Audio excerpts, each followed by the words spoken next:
So the purpose of this channel is to help you master relationship banking, make those banking relationships profitable, and leverage those banking relationships to increase your overall net worth. In this particular video, we're going to be covering how credit models are shifting and changing, how they're evolving, and how banks will be now viewing you through this evolution of the credit scoring models. And I want to talk to you as if you were my client in this particular video series that we're going to be covering. There's several changes going on in the credit space in 2026 at the time of this recording. And we're going to break it down one by one, video by video, some of the more crucial shifts and changes that can impact us all and how banks are going to be interacting with us going forward. What's important to know if you're sitting down, the first thing I would want to tell you is this is quietly how banks are going to shift how they assess risk starting now. These changes in the credit scoring models are going to shift how banks assess things. So the first thing we need to cover, the old scoring models, they essentially were snapshots.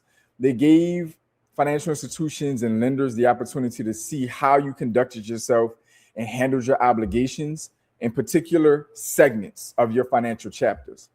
What we're going into now with Vantage 4.0, FICO 10T, which is FICO 10 trending, they're going to be able to see 12 to 24-month trends of continuous behavior and engagement with your finances and obligations.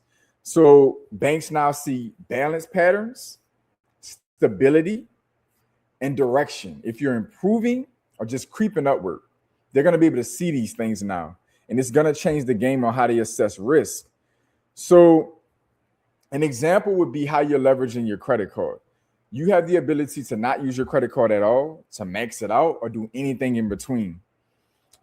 Based on how you function with that credit card, that bank's going to be able to see that in its entirety continuously for a particular period of time. So if you're having erratic behavior with that credit card where you're spiking up, maxing out, eventually paying it back off, or paying down on chunks and maxing it back out, this can look like a form of instability that you may have been able to get away with in the previous scoring models because it was simply snapshots. They weren't capturing the fact that you might be running that balance all the way up and paying it off. What they would see is the bill is being paid on time and look like it's paid in large chunks or in full.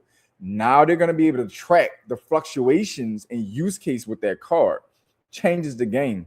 Now you got to keep in mind, even if it's perfect payments, that erratic behavior can come off as unappealing or high risk. Banks prefer to see low balances, predictable usage, and boring consistency. They don't want the suspense. They don't want the thrill ride. They just want you to be able to keep a stable use case, make your payments on time, and show stability in your behavior. So how does this impact the wealth gap if we look at this from a broader perspective for a second? Short-term credit tricks will favor people with extra cash. Trend-based scoring rewards discipline and planning. This shift helps people who manage cash flow well over time. So what that basically means in English, if you have been good on making payments on your obligations, but the role between A to B and use case with your credit accounts and payments on the back end, the gap in between has been erratic, then that can be a real problem. If you're managing your cash flow effectively, you have good inflows, you're maintaining healthy balances, you're making your payments on time, you're going to be very attractive.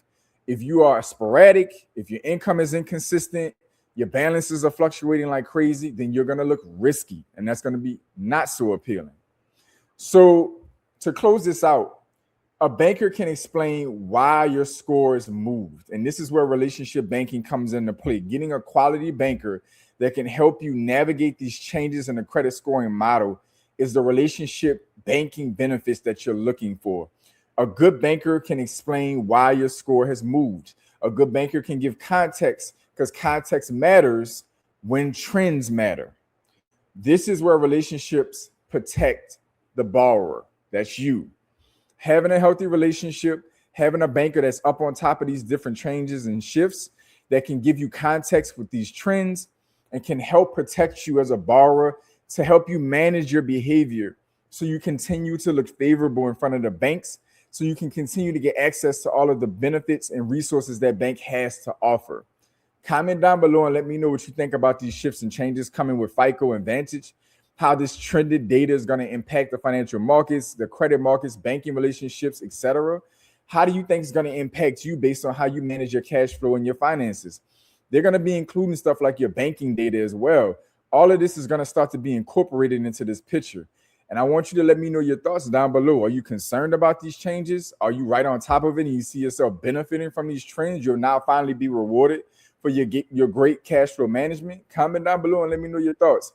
To all my pioneers, welcome back. To my new viewers, welcome in. I want each of you to like, comment, share, subscribe, support the channel so the channel can continue to support you. For those of you who are new to the channel, I'm a professional banker and financial services professional. I've been in the industry for over 14 years. I manage a client relationship book of $25 million plus in consumer and small business client relationships. I have a FINRA investment license, state mortgage loan originators license, life insurance license, and again, small business certified. I appreciate y'all for tuning in. Get in the description section down below where you can time with me on Instagram. And likely if I've gotten it together, you should be able to time with me on TikTok as well.